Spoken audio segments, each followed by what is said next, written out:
Alumnus of the Year. Yes, How sir. did you feel when you first got that news that you had been selected? Very flattered.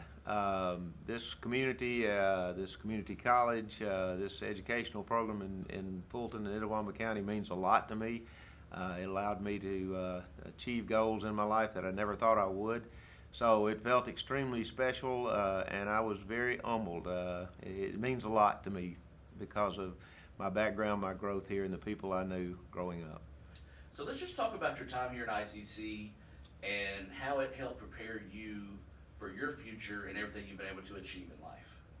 Well, I think one advantage I had, I went to Itawamba Agricultural High School, to Fulton High School that was on campus at that time with the community college. One of the big advantages we had, I think, was being able to access the instructors and there was a very good working relationship between our high school and the community college.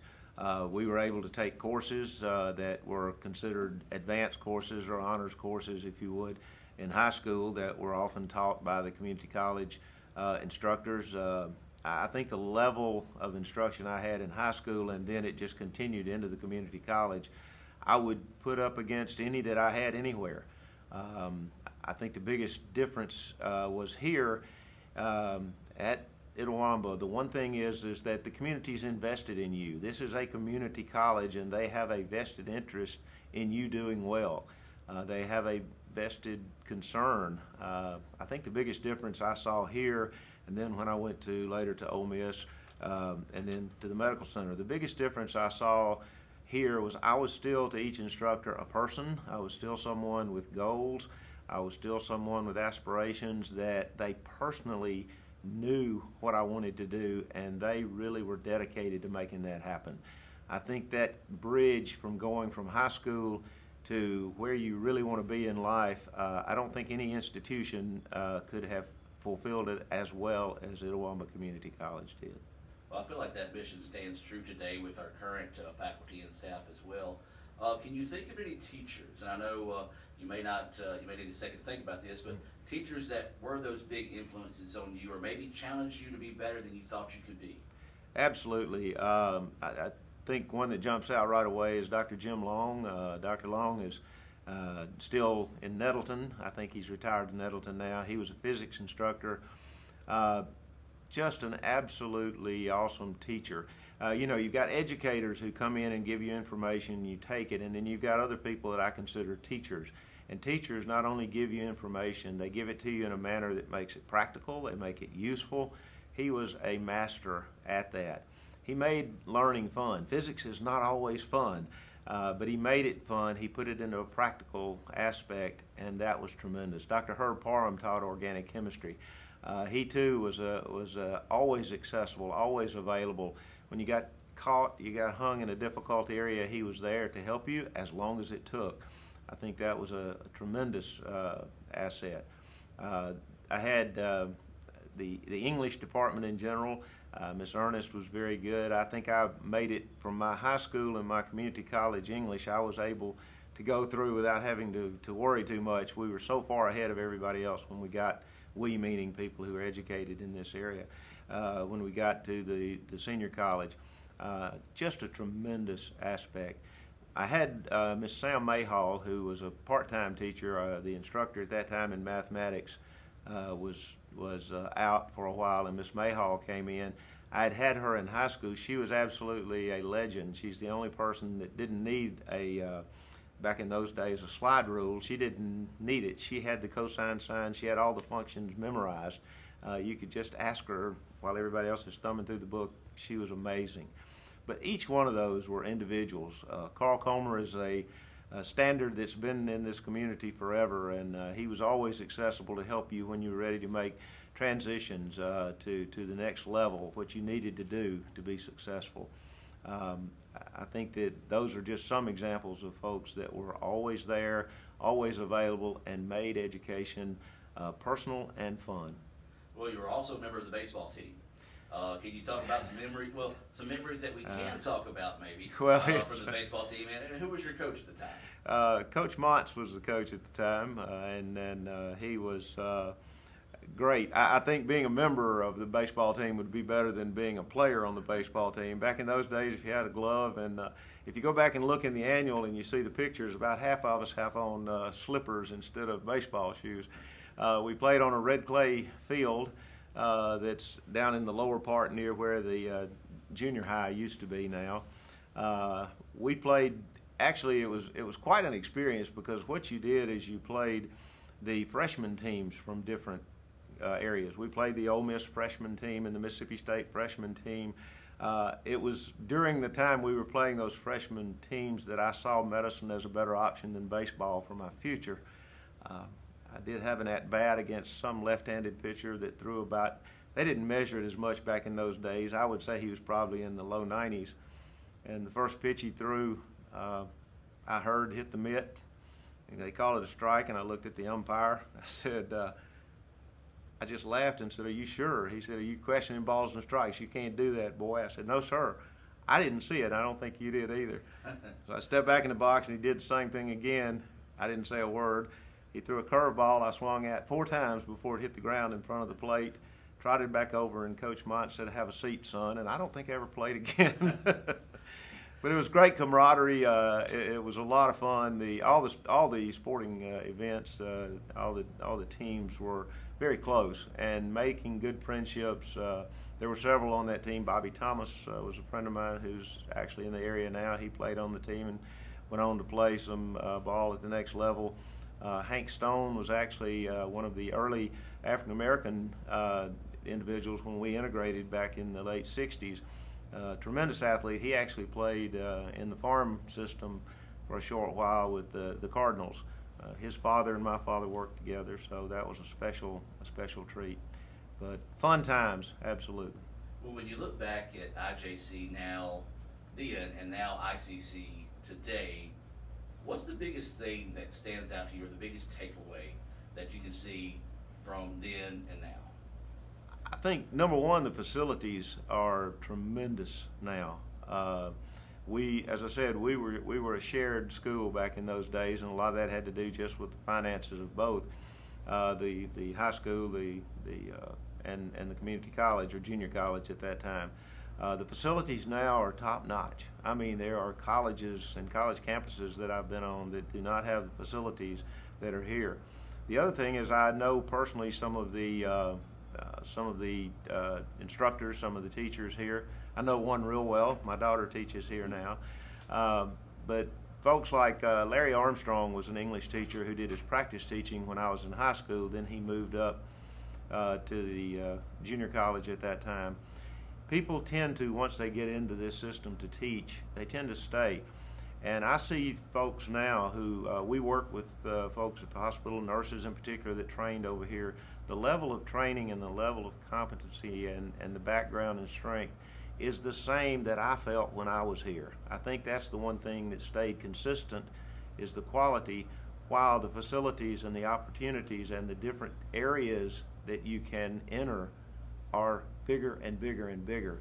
So I've seen growth in the areas that are very important to attract students and to give a good education, but I've seen a consistency in that quality of education.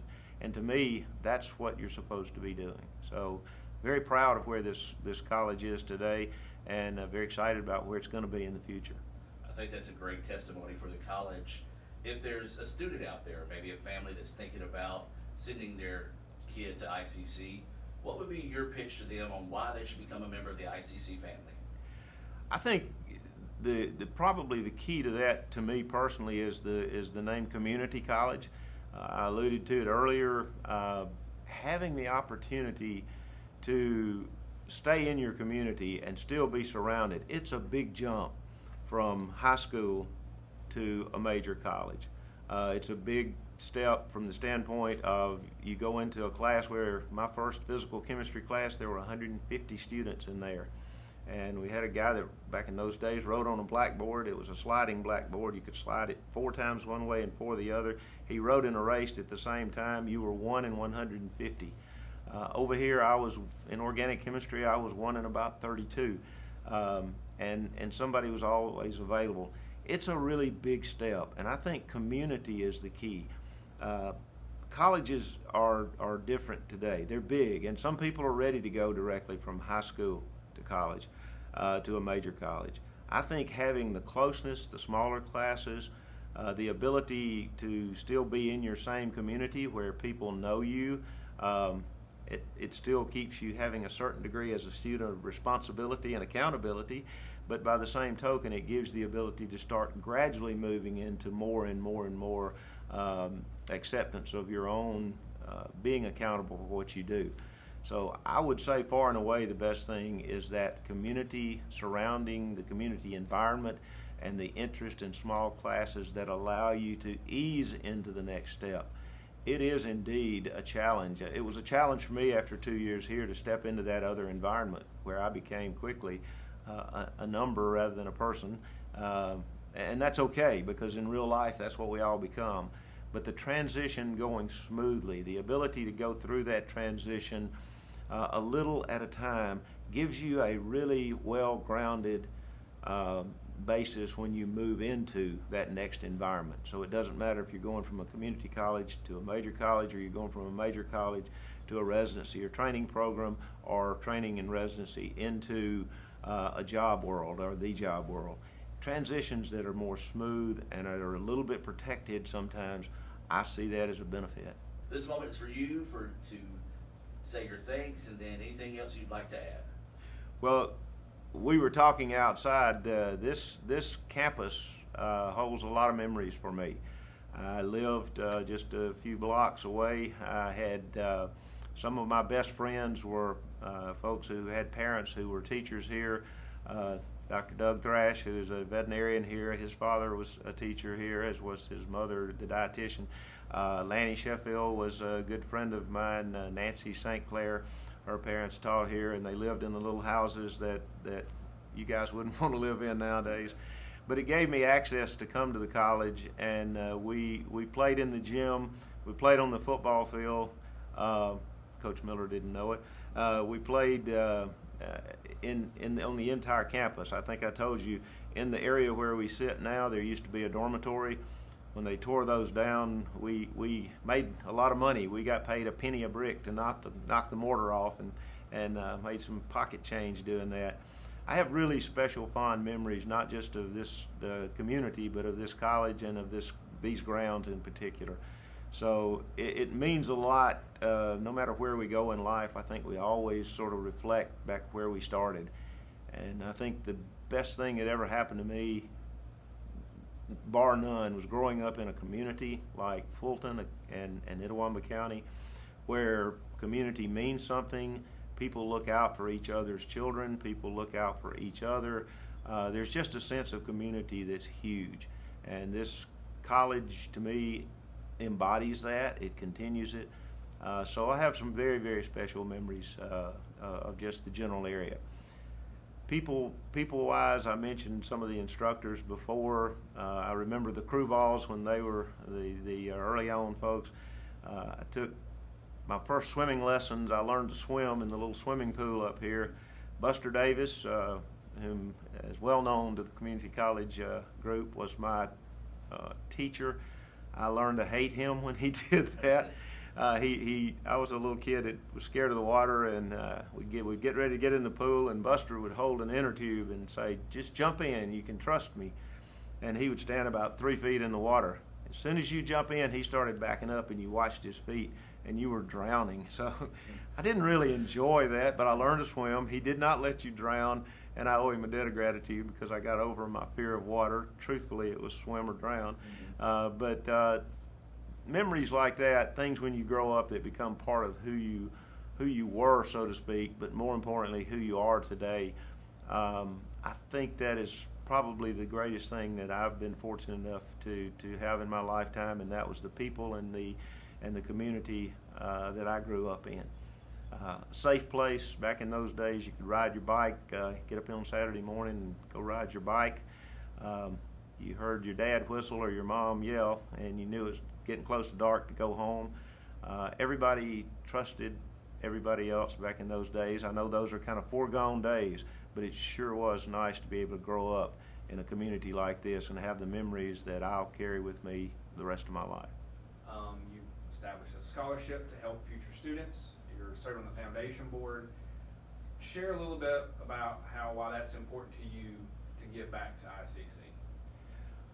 I think looking back, one of the things that motivated me was sort of what I alluded to earlier. I probably, when I finished high school, unfortunately I lost my father just after my senior year in high school. We had a pharmacy. He was not a pharmacist. He just built a pharmacy because he thought that it was a good business to be in, and I had an uncle who was a pharmacist. After we lost him, I'd just gotten out of high school, and I don't know that I could have continued my education without taking time out to work, without this being affordable for me. And then the community again surrounded my family with, what do you need, what can we do? If somebody helps me and somebody helps me move forward, it's my responsibility to pass that forward, to play that forward. If you can make a difference in somebody's life that allows them to be who they should be and what they can be, that's what we're put on this earth to do, I think. And so I was the recipient. I was very fortunate that people showed care and concern and compassion for me at a time in my life when I needed it. My family was of the same accord. We were very fortunate that people were good neighbors and good friends. So I think that's what we're supposed to be doing, is helping each other move forward and making the community a better place to live, one person at a time. So most of my service is a pleasure. Anything I do, I really enjoy. I don't get anything more out of it than the pure pleasure of saying, wow, I helped somebody out, just like somebody helped me once.